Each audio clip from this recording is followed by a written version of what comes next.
Hello everyone, my name is Ayren, and today we'll be doing a review of one of my favorite games from 2025. Mon ami, clair-obscur, expédition 33. I'm kidding, of course. Today I'll be talking about Silent Hill F. I do want to preface this video by saying I've never actually played a Silent Hill game before. I played some of Silent Hill 1 when I was extremely young, and since I had no idea what was going on or what I was doing, and I was also scared out of my mind, I had no really emotion of what to expect going into this game besides fog, monsters, and puzzles. I actually didn't even know there was any fighting in the games until a friend told me, as I've never once seen a Silent Hill character posted anywhere where they were doing any actual fighting. Which leads me to the first thing I want to talk about when discussing this game, and that's the fighting. I've seen many people complain about the fighting in this game, and I won't say that that's necessarily an extremely bad thing because there's a voice in my mind that says nobody really plays these games for the combat. That being said, I actually don't really have any problems with the combat in this game. It's fairly simple and not too bothersome for me. I actually went out of my way to kill a lot of enemies I didn't really have to just because. I've seen some people who say they don't really like the combat because it feels too slow or clunky, but I've also seen others who say they don't really like the dodge mechanic, as it feels a little out of place for a Silent Hill game.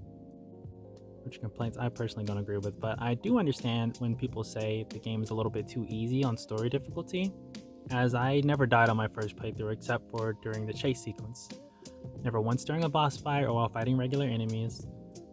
But if you played the game on hard or in the fog difficulty and you say it's too hard, I don't know what to tell you. You just don't got it like that. I will say the way you upgrade your stats in this game feels like they're begging you not to start on the harder difficulties. The currency you need to upgrade them requires you to donate items to the shrine, and while there are items that are specifically only used for that, you can also donate most all of the consumables towards it. The problem being, of course, if you're playing on a hard difficulty, you'll want all the consumables you can carry, which, again, on your first playthrough isn't very many. This is a game the developers expect you to play more than once, and their system rewards that. What that means is that the way it's built, the more you play through the game, the better upgrades you'll have, which will make each subsequent playthrough easier. Of course, for me it was different as I enjoyed the story difficulty, and I played through this game to get every single ending on story difficulty, and then went back on the final run and lost in the fog. I maybe died less than 20 times, and of those times, maybe 2 were outside of a boss fight. And of course, it's not entirely fair to compare since I had every single upgrade and extra weapon you could possibly have by this point, and I'm assuming that the ones complaining about the difficulties are starting from the beginning with nothing. The interesting thing about the difficulties, aside from the shrine which I mentioned earlier, is there's only really 2 other differences. 1, the enemies do more damages, and 2, there's a few more enemies. I hesitate to even list that second one because it's such a rare occurrence unless you're doing New Game Plus, which I can't really count because that doesn't change depending on the difficulty. The weapons still do the same amount of damage, the healing items are never really scarce, and enemies don't have any extra health. So unless you just aren't good at dodging, I don't really understand complaining about this game being too hard. Not to mention, you can avoid and run away from so many encounters in this game. I cannot tell you how many fights I ran away from, especially on my first playthrough, unless I wanted to explore a certain area a little more. Which brings me to my next complaint often levied against this game, and this one is a complaint I do understand, and it's the amount of forced encounters. And when I first played this game, I dreaded these encounters, and it was because I was only really in the game for the story, as I was really bad at the combat starting out. As I got better at the combat and the forced fights felt a little bit more like going through the motions of a playthrough, not particularly fun or exciting or difficult, boss fights excluded of course, but I completely understand people being annoyed with their frequency. With that said, the developers adding in a way to skip certain fights near the climax of the game at the cost of earning trophies and achievements is so petty it's also kind of funny.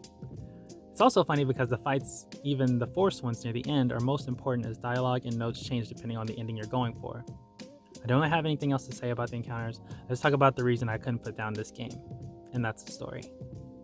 Obviously everyone's not the same as me, but even if the gameplay was horrible and boring, and I mean like boring like gameplay, like that bores me out of my mind, if the story is interesting enough, I'd forgive it 9 times out of 10. And I absolutely love the story Silent Hill F has to tell.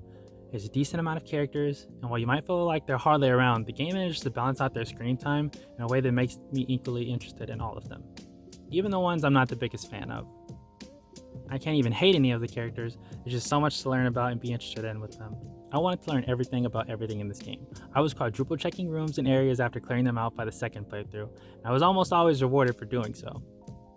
The characters have so many layers to them that you might not even expect, and they all actually have reasons for what they do, and though you don't have to and probably won't agree with them, you can understand because at the end of the day, they're just people.